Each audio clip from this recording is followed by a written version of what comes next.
রাত তখন 11:30। শহরের ব্যস্ততা অনেক আগেই নিঃশব্দে থেমে গেছে।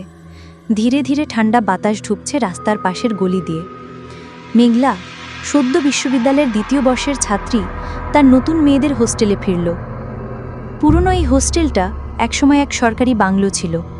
কেউ বলে একসময় নাকি এখানে একটা অদ্ভুত দুর্ঘটনাও ঘটেছিল। মেঘলা সেসব কথায় বিশ্বাস করে না। সে ক্লান্ত, সোজা ঢুকে পড়ে বাথরুমে। আয়নার সামনে দাঁড়িয়ে মুখ ধুচ্ছিল। চারপাশে নিস্তব্ধতা। মাঝে মাঝে বাথরুমের টিউবলাইটটা হালকা টিমটিম করে জ্বলছিল। হঠাৎ সে চোখ তুলে আয়নায় নিজেকে দেখে, কিন্তু 1 সেকেন্ডের জন্য তার মনে হলো আয়নার ভিতরে সে একটু দেরিতে নড়ছে। সে থেমে যায়, তাকিয়ে থাকে আয়নার দিকে। একটু পরে আবার নিজেকে নাড়িয়ে দেখে। এবারও আয়নার প্রতিবিম্ব দেরিতে প্রতিক্রিয়া দিল।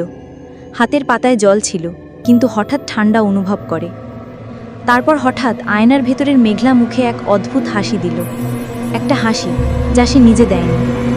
মেঘলার গা ঠান্ডা হয়ে আসে। ধীরে ধীরে পেছাতে থাকে, কিন্তু চোখ সরাতে পারে না আয়না থেকে। আয়নার মেঘলা এবার হাত বাড়িয়ে আয়নার কাছে ছুতে চায়। তার চোখ একদম ফাঁকা, যেন কিছু নেই, শুধু এক গভীর শূন্যতা। ঠিক তখনই পুরো বাথরুমের আলো নিভে যায়। হৃৎপিণ্ড যেন দাঁড়িয়ে যায় মেঘলার। কয়েক সেকেন্ড পর আবার আলো জ্বলে ওঠে, কিন্তু আয়নাটা তখন ফাঁকা। নিজের প্রতিবিম্বও নেই। তবে আয়নার নিচে লিপস্টিকে বড় অক্ষরে লেখা, এখন তোর পালা আয়নার ভেতরে থাকার। মেঘলা চিৎকার করে পেছনে তাকায়।